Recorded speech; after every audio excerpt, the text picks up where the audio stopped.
kind of the ability to work through it yourself as a leader. Well, a lot of the people on the call today, and I'm sure people your audience for this book will be coaches.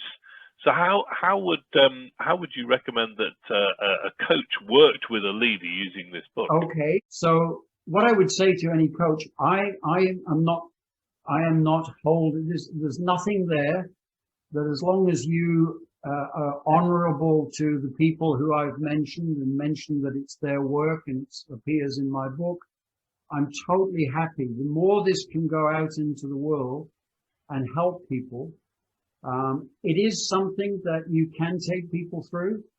And the way I've structured it as a self-coach, you're given 7 questions at the end of each guideline to ask of the people themselves. Now, there's lots of other things good coaches will know are good questions that come in. So you can use your own style, but you've got a beautiful tool and you can have it. Thank you. Thank you. I agree that as a coach, it's really important to know yourself. As a leader, it's important to know yourself.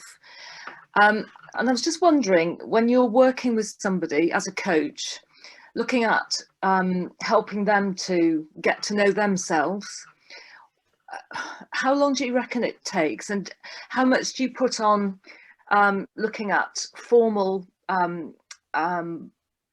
tools to assess how to get to know yourself, and how much do you put on sort of the informal feedback, etc.?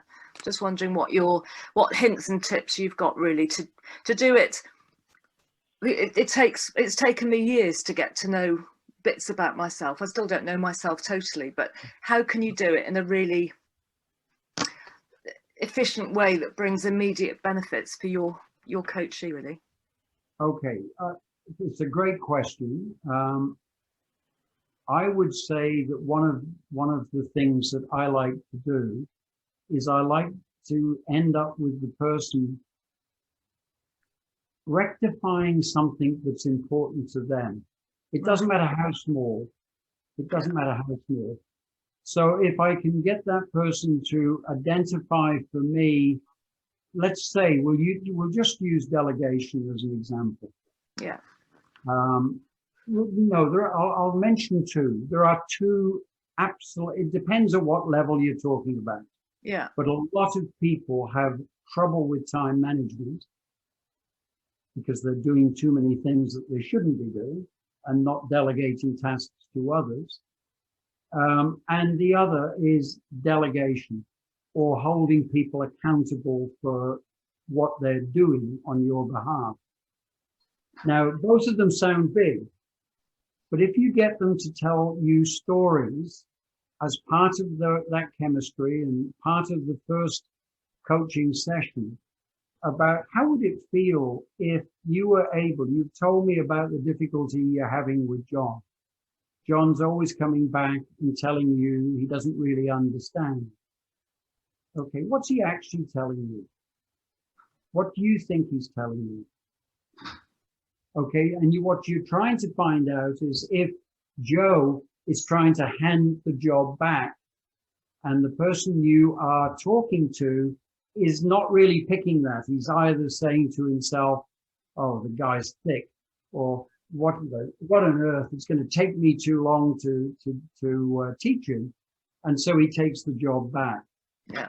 If you can get him just to move to win one small task, you've already built trust. Mm. So one little thing leads to him talking about a bigger one. And you start talking then about, well, what might be some things that you could implement to start the journey towards that? Mm. Yeah. So I think you're saying that it's more in sort of the traditional way of coaching, rather than, oh, here's an exercise for you to, do your Myers-Briggs or whatever, and to get to know the way that you operate, or do you do a mixture of both?